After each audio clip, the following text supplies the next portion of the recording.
you know, we've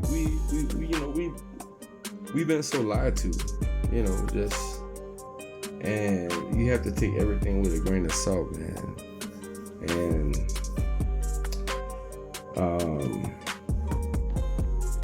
if something like an illness or, you know,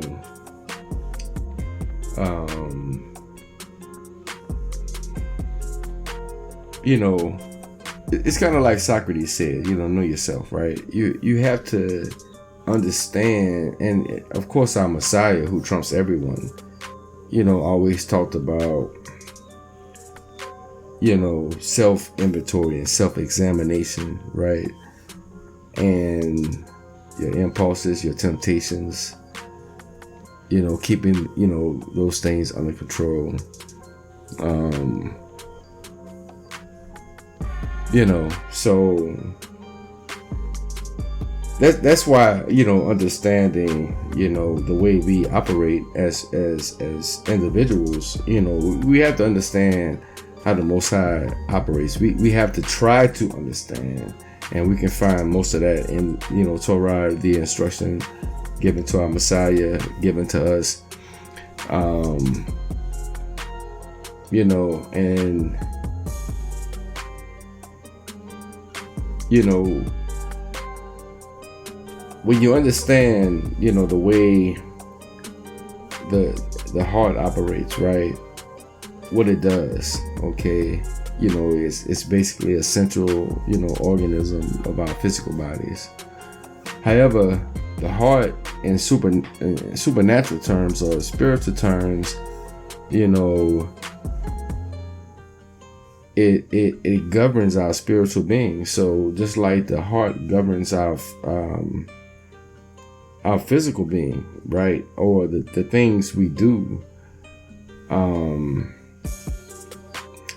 Whereas, you know, in the physical, your heart, you know, manages the blood flow throughout your body, right? The blood to your brain, the blood all over your body. And if the heart is hindered, then you know there's going to be issues in the physical. So just, you know, in the spiritual, if your heart is hindered, you know, it's going to govern what happens to you, you know, spiritually, right? And you know, that's why, you know, the previous meditation we shared for the third quarter Shabbat came from Proverbs chapter 4, verses 20 through 23. And it says, "My son, attend to my words. Turn your ear to my sayings, like listen to me. Let them not depart from your eyes. Keep them in the center of your heart," right? That nucleus. That's what I'm saying. Like, even like when you look at where the heart is positioned, we you know, we've been taught for so long that the heart was to the left, the upper left. But the heart is really more in the center of our bodies, right? Or, you know, our torso. And he says, "Let them not depart from your eyes. Keep them in the center of your heart. For they are life to those who find them, and health to their whole body." Their whole body. Like he you know, made a point to say your whole body. You know, their whole body. You know, the physical and the spiritual, right? And then he says, "Keep your heart with all diligence, for out of it is the wellspring of life." And what's a wellspring? A wellspring is a source of water, you know,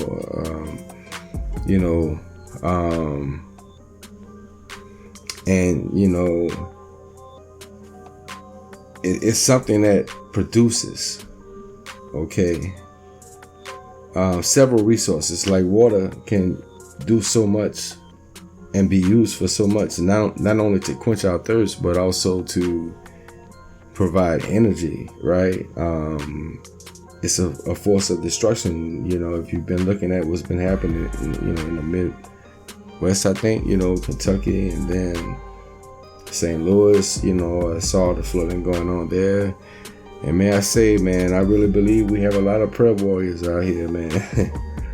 Man, we have the Most High's really been moving, you know, in his people, you know, because these are some extraordinary times, beloved. They really are. I mean, you're talking about, just abnormal. And they talking about, I'm hearing reports about sharks on the east, on the Pacific, more than normal. And that normally happens when, the Atlantic, forgive me, on the Atlantic, on the East Coast. And that normally happens when there's a shift in the Pacific, with the weather. And there have been a few hurricanes and tropical storms, developing and moving along the Southern California border in Mexico. And then the wildfires and things of that nature. So water is a very powerful source that provides many other, opportunities and resources. So, but the point is that the things that are produced from our heart, the things that manifest in our lives are the things we allow into our heart. So that's why the scripture says to keep your heart with all diligence, okay? For out of it is the wellspring of life, And we mentioned in the previous commentary that, you have to protect what comes into your mind, And I have to say, sometimes even the things that you think are some qualities you think are good can be a hindrance. Like, one of the fruits of the Spirit, and this is, of course, in this month, the spirit of the month is fruitfulness, and when you think about the fruits of the Spirit, compassion, kindness is one of them. And sometimes I have to even hold back on that, man. I kind of hate that about myself, and I'm not blowing my own trumpet or nothing like that.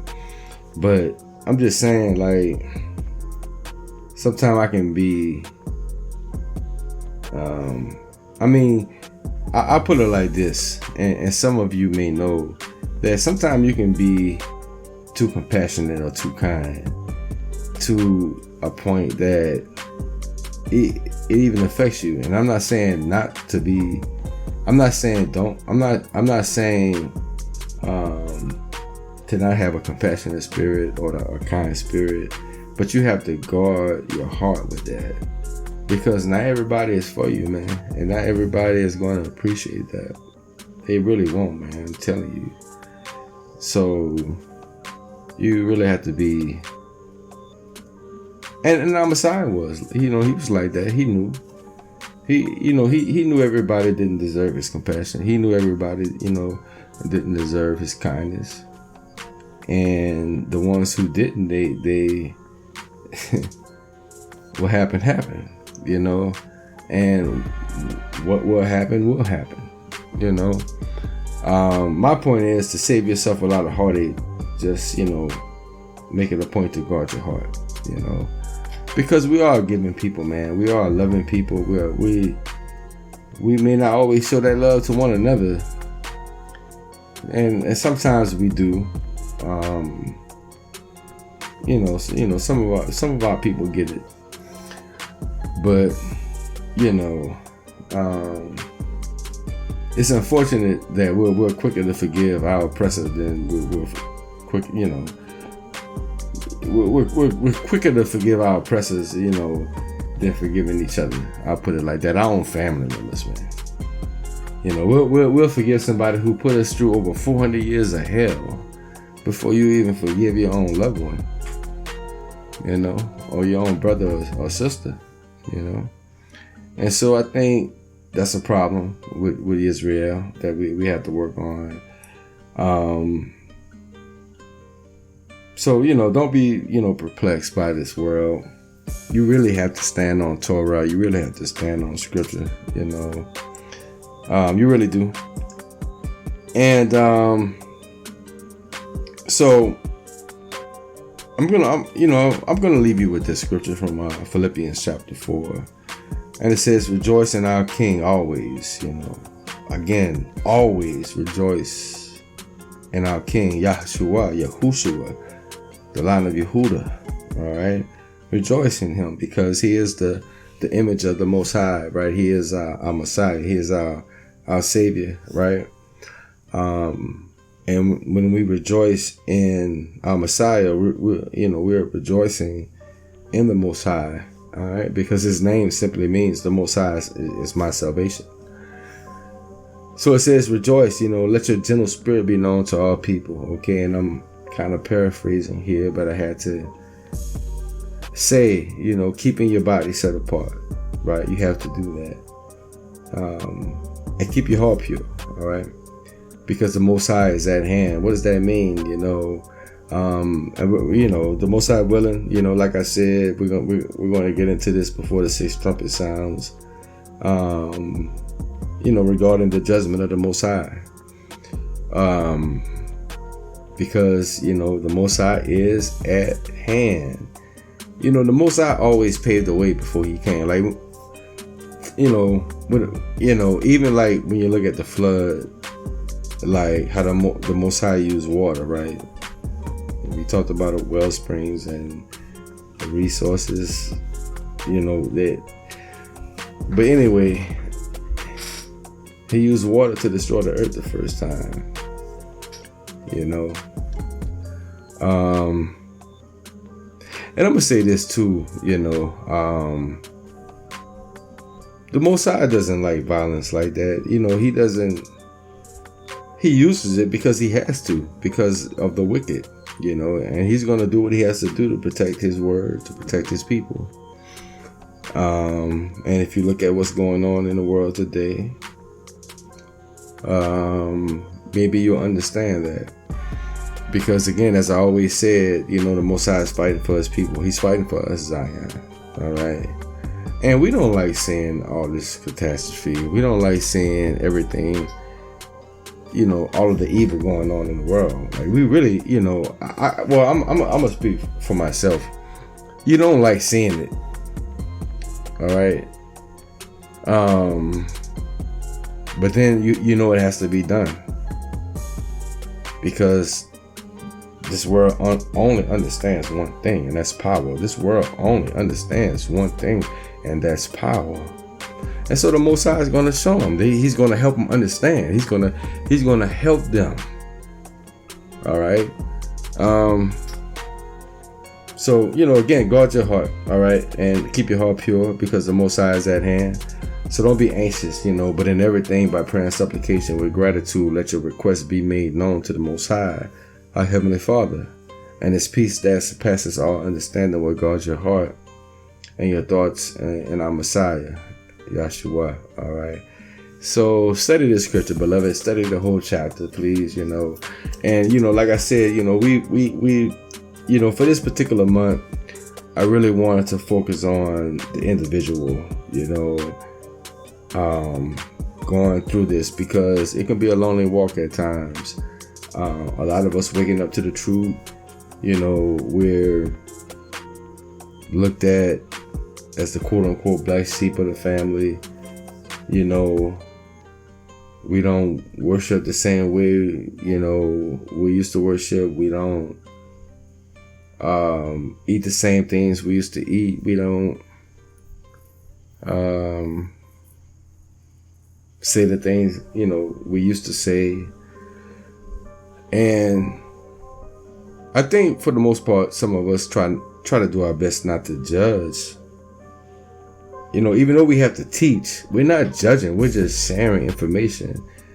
But because of that, we end up being judged for that, And, so again, guard your hearts, and your thoughts in our Messiah. You see, and that's why you have to have the mind of, our King, our Messiah. You have to have the mind, because, when you ask the Most High to have the mind of our Messiah, then you're entering a whole nother realm of thought process, right? You start to think like the Most High, all right? And we'll never be able to think like the Most High, because we are not Him, right? Bless His name. However, our Messiah gives us a taste of that power, right? And so, and it's all in grace, mercy, and love, So that's important to remember. But again, the Most High has given us some time, and hopefully we'll be able to. The Most High willing, we will come back, with some meditations to kind of set up the month of the next month on our Hebrew calendar, the 6th month, right? Excuse me. Because previously we were talking about our nation, Israel. We kind of spoke on some things regarding the tribes. This month, we've been kind of dealing with, us individually in the nation, and that's a whole lot more to talk about. But I just kind of wanted to do some things to encourage you, beloved, in your walk, in this truth. All right. So again, the Most High willing, we're gonna come back soon with some more commentary and some more teachings and prayer meditations, in the next few days. So stay prayerful. And of course, if you haven't prayed the prayer for salvation, we encourage you to do so. And it simply goes, Heavenly Father, praise your name. Forgive me for my transgressions. Have mercy on my soul. Come into my heart and dwell in me. I confess Yahshua as my King and Deliverer, my Redeemer, who will restore his people and manifest his kingdom. And if you prayed this prayer for the first time today, we do praise the Most High for you. We welcome you to the kingdom. And we encourage you to keep your heart pure and to seek the Most High, because this is not the place to play around. Now this is the real deal. This is not playing church. You can walk away scathed from playing with this. So again, we praise the Most High for you. And we encourage you to subscribe to the channel so that you can be notified for future meditations for the strengthening of your spirit and your soul, and to encourage you in your walk with the Most High. All right. Praise the Most High. Yeah. All right. So again, we're going to continue this conversation, beloved, because there's so many other things to talk about. But stay encouraged, take it one day at a time. And until the next time we meet, the Most High willing, may the Most High bless you and keep you, protect you, sustain you, and guard you. May the Most High make his face to shine upon you with favor and be gracious to you, surrounding you with loving kindness. May the Most High lift up his countenance upon you with divine approval and give you shalom, peace and blessings.